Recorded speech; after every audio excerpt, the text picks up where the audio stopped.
Pas përfundimit të ndeshjes ndërmjet Prishtinës së Re dhe Drenicës në Hajvali, situata ka degraduar në një përleshje fizike mes tifozërive të dyja ekipeve, duke lënë pas vetes të lënduar.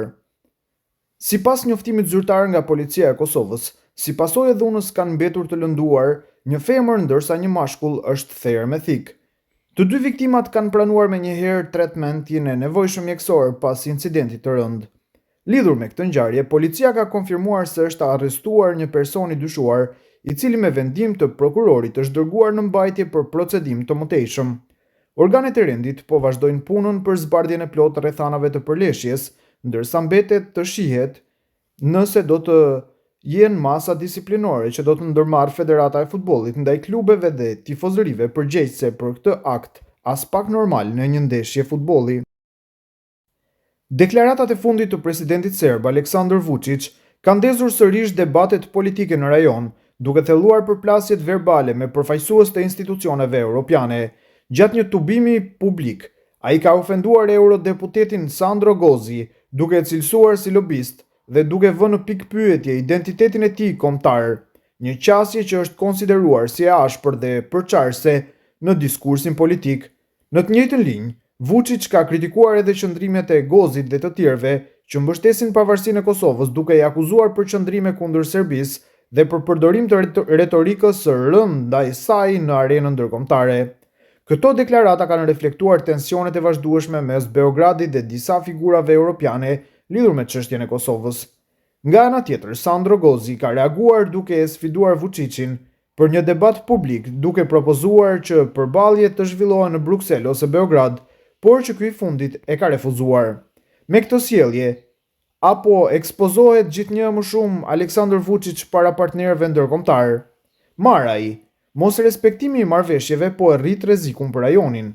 Në lidhje me këtë temë, në një prononcim për Bota Sot ka folur opinionisti Milazim Maraj. Opinionisti thotë se përplasjet e Vučićit me zyrtarët ndërkombëtar si Sandro Gozi tregojnë një ashpërsim të diskursit të tij politik që po kalon edhe në arenën europiane. Ai sugjeron se këto reagime mund të lidhen edhe me tensionet personale dhe polemikat rreth origjinës së tij, të cilat ndikojnë në sjelljen e tij politike. Shqetësimet e Vučićit kanë kaluar tani në kufijtë e gadishullit ilirik. Ai tani përplaset edhe me ndërkombëtarët. Gjatë një takimi Vučić u përplas dhe ofendoi eurodeputetin italian Sandro Gozin, duke i quajtur kështu lobist për pavarësinë e Kosovës, njëri që Serbinë e quan shtet genocidial, por jo vetëm kaq. Ai e konstaton që ky nuk po ditka as cilës kombësi takon. Ku dhëmbi shkon gjua, thot fjala e urtë shqipe. Vučić ka problem me origjinën e tij të diskutueshme. Gazetat kroate të Kosovës e tjerë kanë pasur shpesh herë temë origjinën e tij. Ky slogan për origjinën e tij thirret edhe gjatë protestave në Beograd dhe qytete të tjera serbe. Ato nxorrën edhe fotografitë e babës zyrtar të Vučićit dhe foton e kolegut të nënës së Vučićit, me të cilin Vučić përngjajnë si të ishin kopje. Ky është shumë herë e mohon këtë, por nuk arriti të bindë kënd për këtë. Madje nuk pati guxim të bëjë asnjë analizë ADN-je.